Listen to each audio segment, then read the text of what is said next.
Emotions are powerful servants, but dangerous masters. The difference between a leader who rises and one who collapses is not intelligence, not talent, not even opportunity. It's emotional control. Every great leader you admire, whether in business, in government, or in influence, mastered not just their skills, but themselves. You can have all the degrees in the world, all the vision in your heart, but if your emotions rule you, your destiny will escape you. Leadership is the capacity to influence others through inspiration, not intimidation or manipulation. But you can never inspire people if you are unstable inside. True leadership begins when you learn to master your internal storms. Every day, you are given opportunities to prove who is in charge of your life, you or your emotions.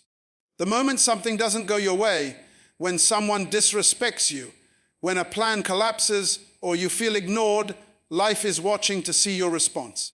That moment, that split second, determines whether you are leading or being led. Control is greater than reaction because reaction is natural, but control is supernatural. Anyone can react, but it takes discipline, wisdom, and maturity to control yourself when everything inside you is screaming to fight back.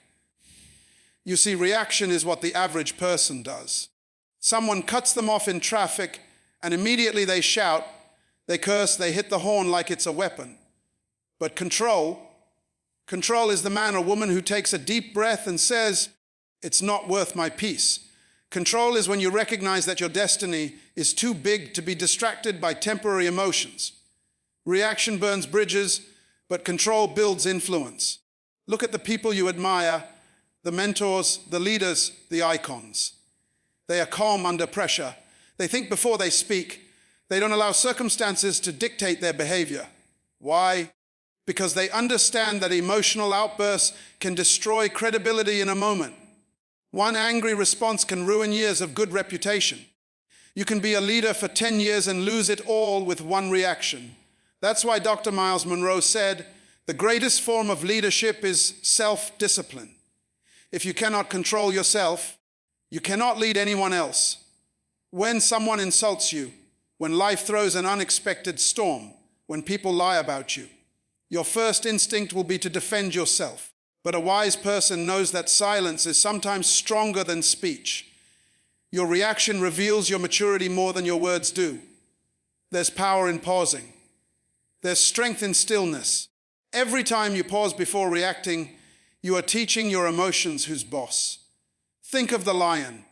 The lion doesn't react to every sound in the jungle. It moves with purpose. It walks with dignity. It doesn't chase after noise. It waits for opportunity. That's leadership. That's control. You must live your life the same way. Calm, calculated, controlled. You cannot allow people to provoke you into losing your identity. When you react, you give them power. When you control yourself, you keep your throne. Maybe you're a parent dealing with rebellious children. Maybe you're a leader at work dealing with people who test your patience. Maybe you're in a relationship where emotions run high. Remember this, whoever controls your emotions controls your actions, and whoever controls your actions controls your destiny.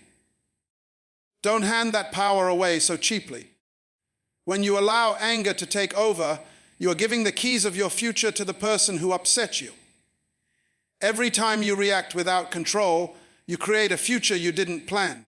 Have you noticed that most regrets begin with emotion? People say, I was angry, I was frustrated, I was hurt. That means emotion was in charge. Emotion is a terrible leader. It doesn't see the future, it only feels the moment. But leadership requires vision, and vision demands control. Imagine you're standing in front of a crowd and someone criticizes you publicly.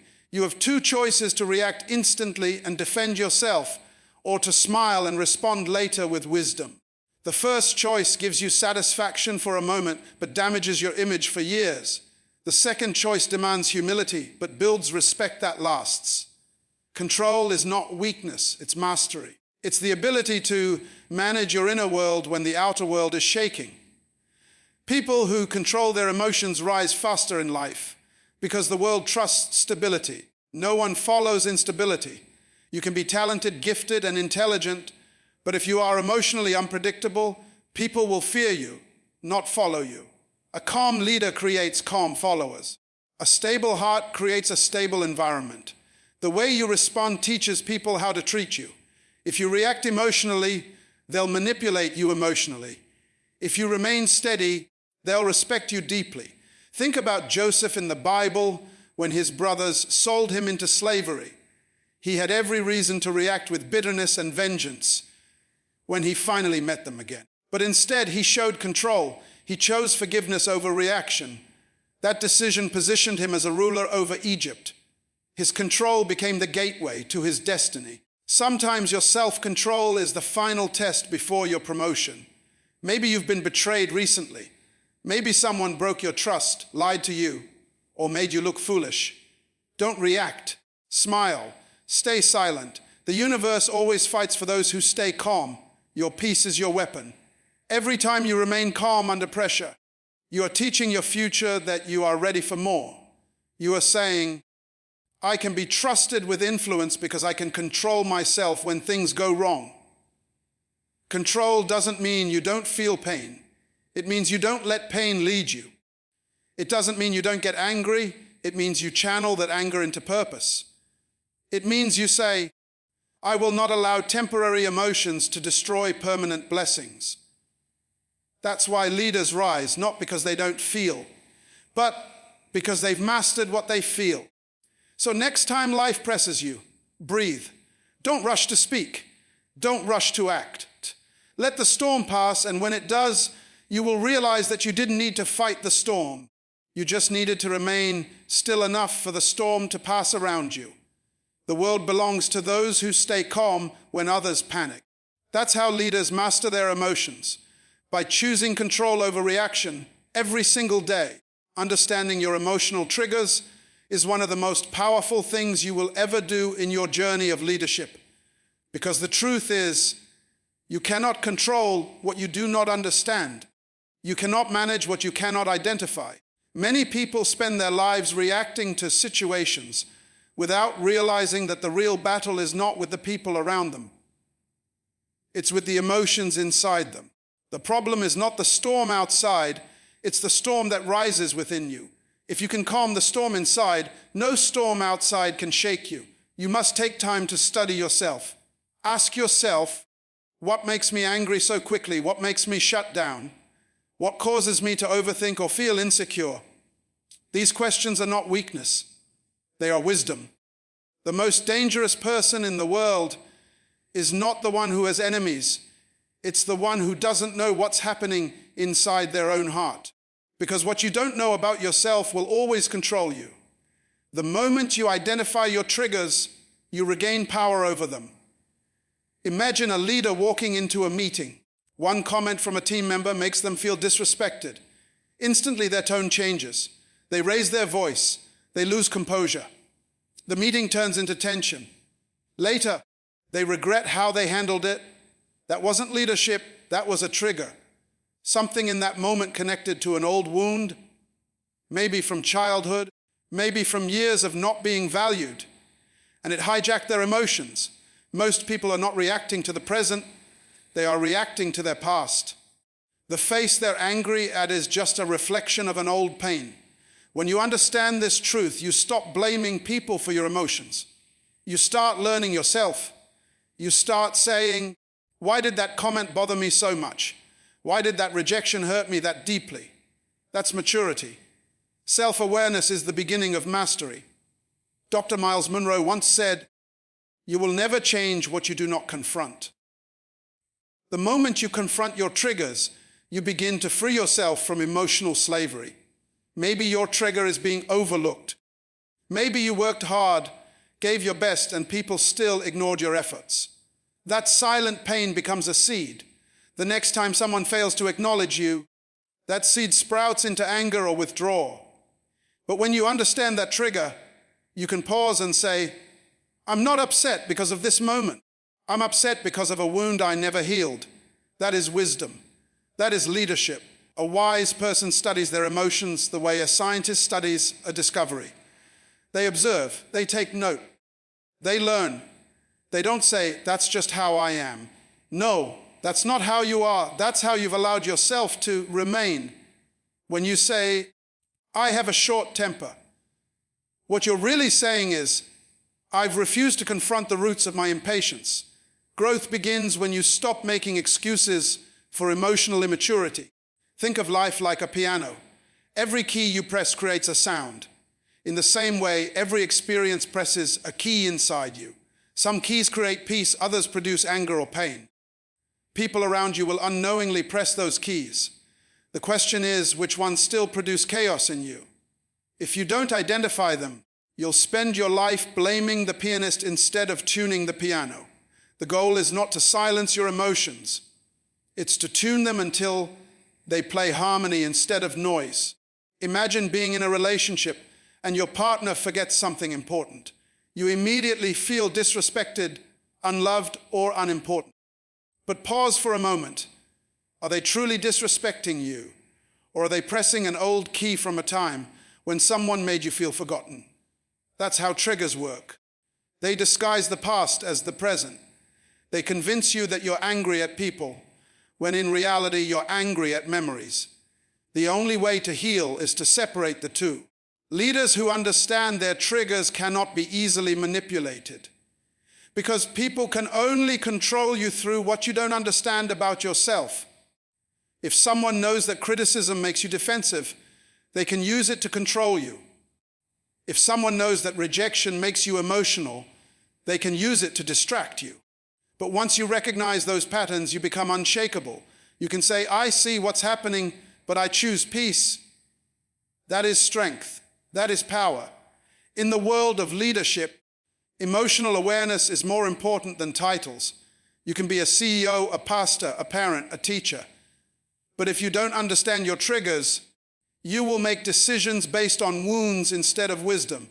You'll fire people because they reminded you of someone who once hurt you.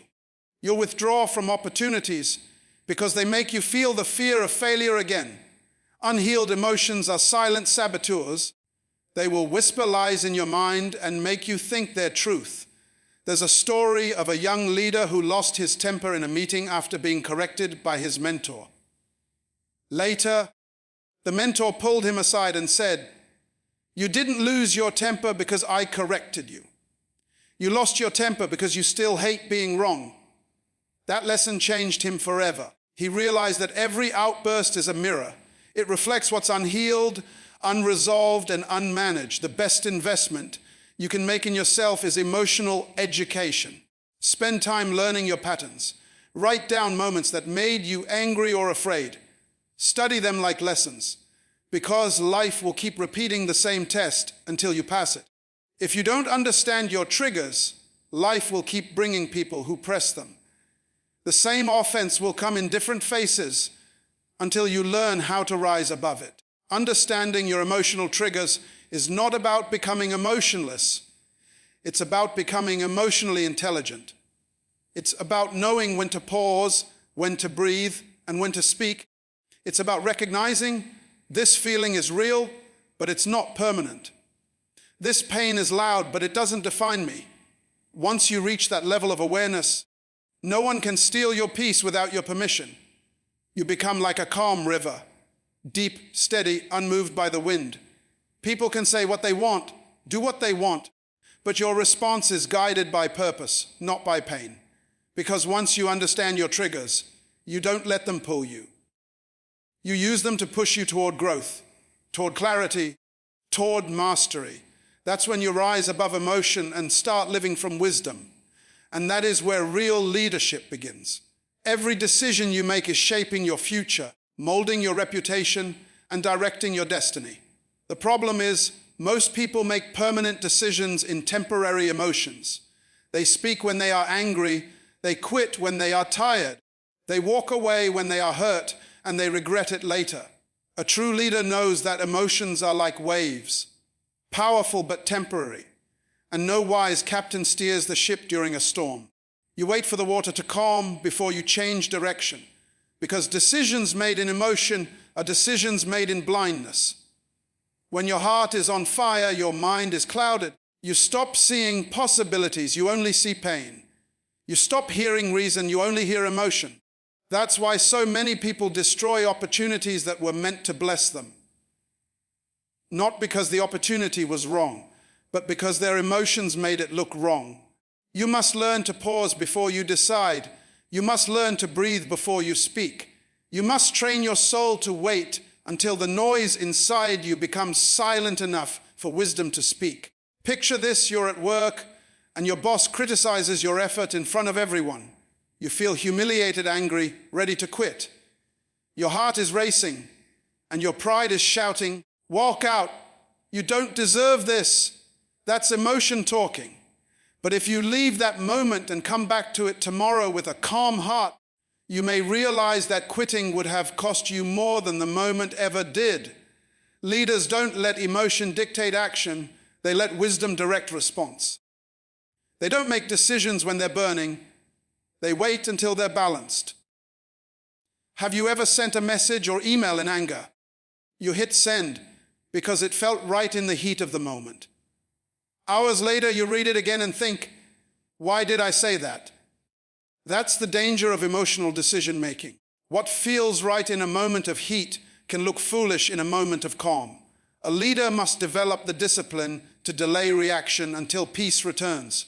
When you wait, your perspective widens. You begin to see angles you missed in emotion.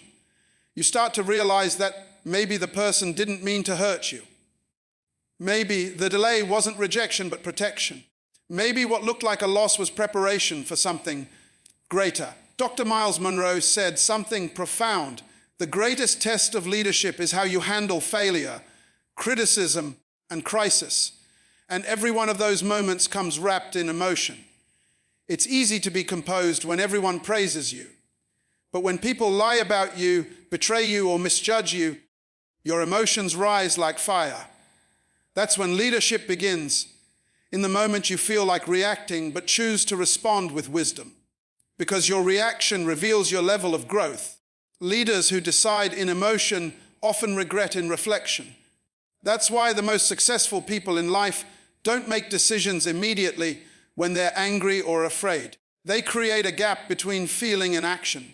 They know that emotions are fast, but destiny is long. Emotions want satisfaction now. Wisdom waits for direction. That gap between emotion and action is where leadership lives. It's where clarity forms. It's where your true strength is revealed. Think about Joseph when his brothers betrayed him and sold him into slavery. Years later, when he stood as ruler over Egypt and they came begging for food, he had every reason to react with anger. His emotions could have screamed, "Take revenge, make them suffer." But Joseph didn't decide from emotion. He decided from revelation. He understood that everything he endured had prepared him for purpose. That's emotional mastery. That's the power of waiting until your emotions submit to wisdom. In life, people will test you. They will disappoint you. Circumstances will push you to the edge. You'll have days when you want to quit, shout, cry, or give up. But that's when your inner leader must rise and say, "Not now. Not like this. I will not decide until peace returns." When you live this way, you stop creating problems through reaction. You start solving them through reflection. Imagine you're driving in a storm. Visibility is low, rain is pounding, and your emotions say, "I have to move faster to get through this." But that's when accidents happen. The wise driver slows down, turns on the headlights, and waits for the rain to ease. Leadership is the same. You don't speed through emotional storms. You anchor until the sky's clear. You don't quit a job, break a relationship, or make a big decision when you're emotionally flooded. You anchor. You breathe. You let the storm pass. Because storms make noise but not clarity. Have you noticed how different life feels after one night of sleep? What seemed unbearable yesterday often looks manageable today. That's not because the problem changed. It's because your emotions rested. The same principle applies in leadership. Sometimes the best decision you can make is to make no decision until you've regained peace. A calm mind always sees further than an emotional one. There's a saying, never make permanent decisions based on temporary emotions. It sounds simple, but it's the difference between peace and regret. How many marriages broke because someone decided in anger? How many businesses fell apart because someone reacted in fear? How many friendships ended because someone spoke too soon? Emotion blinds logic and magnifies pain. But when you wait, truth comes back into focus. Every time you choose to wait until you're calm before deciding, you're building leadership muscle. You're training yourself to rise above the noise, because life will always test your emotions before it trusts your promotion. That's why the strongest leaders are the quietest during chaos. They don't rush to prove themselves, they wait to understand. They don't speak to win arguments, they speak to win hearts. And that kind of strength only comes when you've mastered the art of emotional stillness. So when the pressure mounts, when people provoke you, when situations push you to react, remember this: your emotions may scream for attention, but your destiny is waiting for discipline. The one who can stay calm when everything is on fire is the one the world will trust to lead when others fall apart. Because leadership is not built in comfort, it's built in control. And control begins when you refuse to decide in emotion. Every emotion you feel carries energy. The problem is, most people let that energy destroy them instead of develop them. Anger, pain, rejection, disappointment, betrayal. All of these are raw power waiting to be converted into progress. The reason many people stay stuck in the same place year after year is not because they lack opportunity, but because they waste their emotions on complaining instead of creating.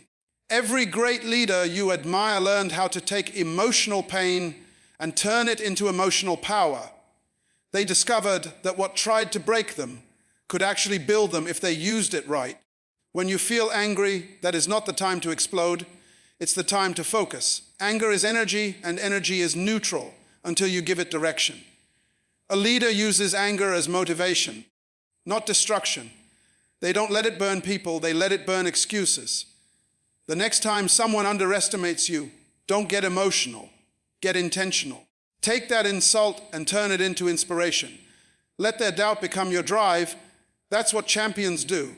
They convert emotional chaos into concentrated energy. They say, I will not waste this pain, I will use it.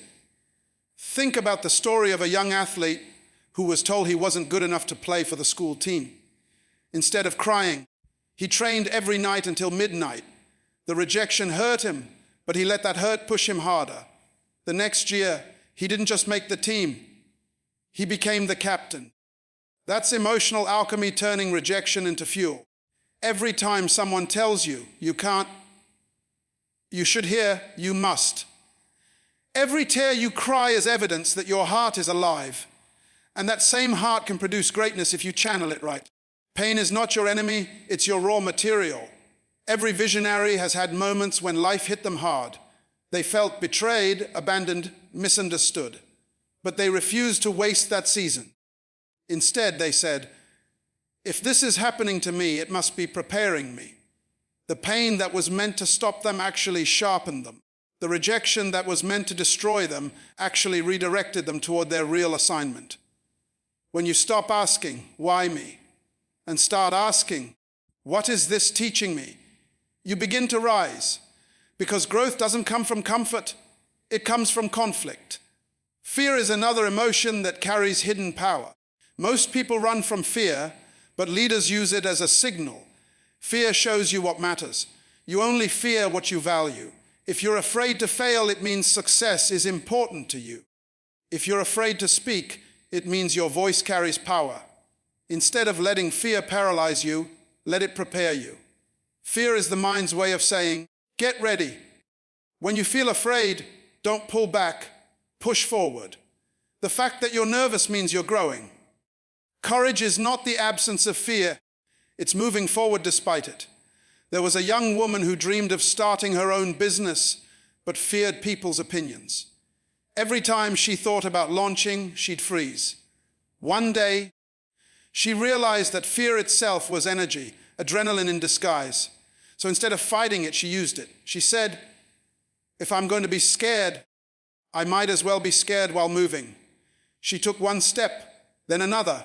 Her heart was racing, her hands were shaking, but she moved. That movement became momentum, and momentum created success. Your emotions will never disappear, but you can decide their direction. Even sadness can serve a purpose. When you're heartbroken, that emotion can make you either bitter or better. You can sit and cry about what you lost, or you can use that same emotion to build something that honors what you lost. Sadness, when redirected, becomes compassion. It gives you empathy. It teaches you how to connect with others on a deeper level. That's why some of the most impactful leaders are those who have suffered deeply, because they turned their pain into purpose. They didn't let the darkness swallow them. They used it to light a fire inside them. Emotional mastery is not about denying your feelings, it's about directing them. You can feel anger and still act with wisdom. You can feel fear and still move with faith. You can feel pain and still speak with purpose. Every emotion you feel is energy asking for direction. When you say, "I can't handle this anymore," what you really mean is, "I haven't learned how to use this yet." The moment you shift from reacting to redirecting, you reclaim your power. The situation doesn't need to change, your use of emotion does. Dr. Myles Munroe once said, "Whatever you mismanage, you lose." That includes emotions. If you mismanage pain, you lose peace. If you mismanage anger, you lose relationships. If you mismanage fear, you lose opportunity. But when you manage them, when you take control of how you channel them, you gain influence, stability, and growth. Leaders are not emotionless people. They are emotionally intelligent people. They feel everything, but they don't let emotions dictate their actions. They choose how to use them. Imagine being betrayed by someone you trusted. That pain can easily turn into bitterness. But bitterness is wasted energy. It poisons you while the other person keeps living. Instead, take that energy and build something powerful. Build yourself, build your vision, build your discipline. Every minute spent angry at them is a minute stolen from your destiny. Don't let your emotions serve your enemies. Make them serve your purpose. There's a power inside you waiting to be awakened, but it won't rise until you decide to stop fighting your feelings and start transforming them. Every emotion is an invitation to rise higher, to think deeper, to live wiser. The emotion itself is not your weakness. How you use it determines whether it destroys you or develops you. That's what separates average people from extraordinary leaders. Not the absence of emotion, but the mastery of emotion. When you learn to turn your emotions into energy, you no longer get controlled by life. You begin to control the direction of your life. You've been through storms that should have broken you, yet here you are, still standing. You've cried in silence, fought battles no one saw, and survived moments that others couldn't have handled. That's not weakness. That's evidence of your strength. You've been leading your life even when your emotions tried to pull you apart. But now it's time to rise higher. It's time to stop being ruled by what you feel and start ruling over it. Because leaders don't follow emotions. They command them. There comes a moment in every person's life when you must decide, will I live by reaction or by revelation? The world doesn't need more emotional people. It needs stable leaders. People who can walk through chaos and still smile. People who can face betrayal and still build. People who can cry at night and still stand strong in the morning. That's leadership, not the absence of pain, but the mastery of response. Greatness doesn't come to those who avoid emotions. It comes to those who conquer them. When you master your emotions, you master the atmosphere around you. You begin to walk with a peace that confuses people, a calm that intimidates storms, a strength that no insult can touch. People will look at you and wonder, how are they so calm after everything they've been through? That's when you know you've grown, because emotional control is not pretending you're fine. It's knowing that even if you're not fine, you're still focused. You still have vision. You still have destiny to fulfill. There's a power that comes when you can stand in fire and not burn. When you can be surrounded by pressure but refuse to fold. When you can be angry yet respond with grace. When you can be hurt yet still choose healing. That's what separates the ordinary from the extraordinary. That's the blueprint of emotional mastery, the ability to rise above how you feel so you can fulfill what you're called to do. Dr. Myles Munroe said, "The greatest discovery in life is self-discovery. And when you discover how powerful you are when you control your emotions, you become unstoppable. You realize that no one has the power to destroy your peace unless you hand it to them. You realize that every offense is a test of maturity. Every trial is a test of patience. Every storm is an opportunity to show strength. You don't curse the rain anymore. You dance in it because you understand it's watering your growth. Every emotional battle you face is a classroom for leadership. Every disappointment is training your discipline. Every betrayal is strengthening your boundaries. Every rejection is redirecting your energy towards something better. You are not losing. You are learning. You are not breaking. You are being built. You are not being punished. You are being prepared. The people who walked away were necessary. The doors that closed were protection. The pain you felt was construction. One day, everything will make sense. The nights you couldn't sleep, the tears you hid, the silence you endured, they were all shaping you into someone unshakable. Life is not trying to destroy you. It's trying to develop you. Every emotion is a chisel in the hand of destiny, carving you into the masterpiece you were meant to be. And when the process is complete, when your emotions no longer control your actions, you will look back and say, I didn't just survive, I evolved. So from this day forward, don't let your emotions drive you, let your purpose lead you. When anger rises, turn it into action. When fear whispers, answer with faith. When pain screams, respond with persistence.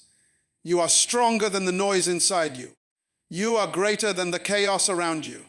You have the power to feel everything and still remain focused. You can walk through hell and still come out with peace in your heart and purpose in your hands. The world follows those who are consistent under pressure. Be that person. Be the calm in the storm.